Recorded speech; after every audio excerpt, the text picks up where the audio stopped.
Cher ami, bonsoir. Mon nom est Wilfried Patrick. Ça fait un très bon moment que nous nous sommes vus sur ma chaîne. Ce soir, j'ai été inspiré pour vous parler d'un thème simple, mais très efficace. Simple en ce sens que le thème que nous allons développer ce soir parlera de la délimitation de l'espace. La délimitation de l'espace.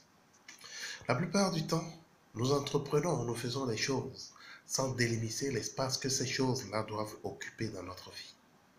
Nous commençons une relation sans délimiter l'espace que cette relation doit occuper dans notre vie.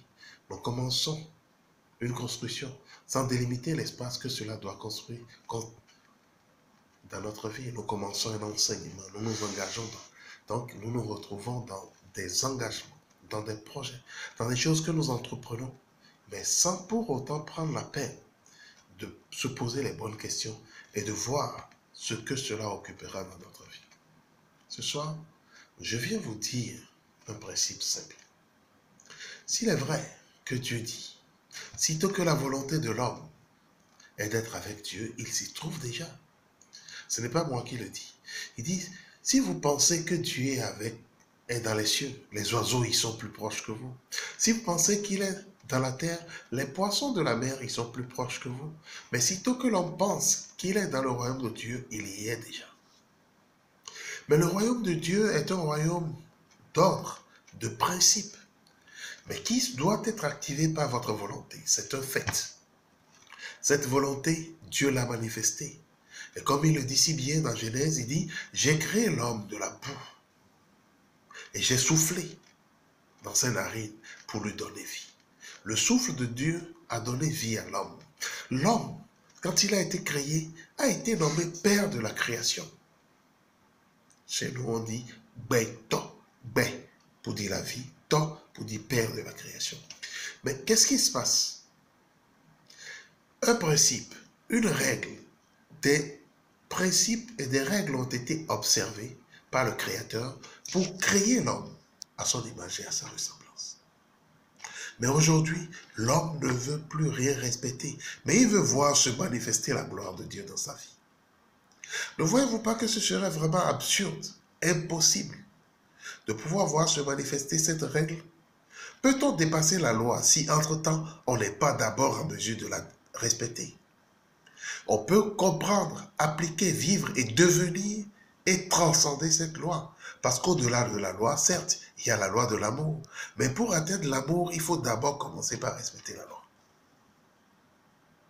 Alors, cette délimitation nous permet alors de décrire un cercle dans lequel notre activité doit s'exercer.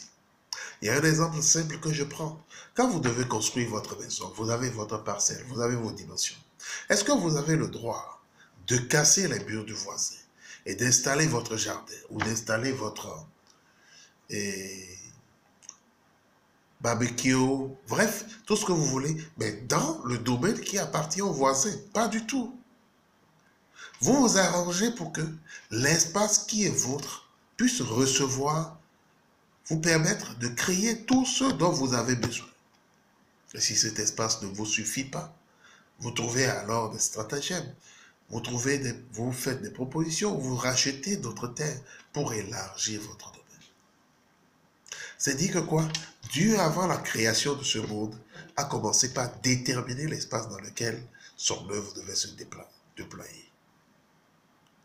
Et de même, nous qui sommes créés à son image et à sa place, si nous ne déterminons pas l'espace dans lequel notre activité, telle qu'elle soit, prosaïque, profane ou spirituelle, doit se déployer, c'est que nous allons aller d'échec en échec, d'insuccès en succès, d'irréalisation en réalisation.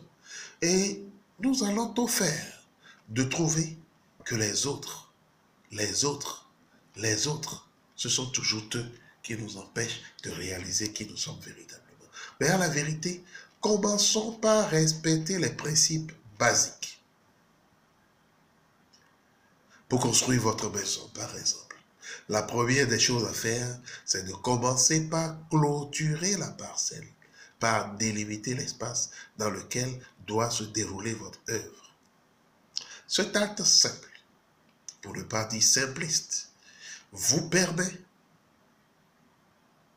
de chasser, si tant est que cela existe, toutes les entités qui ont élu domicile dans ce terrain vague.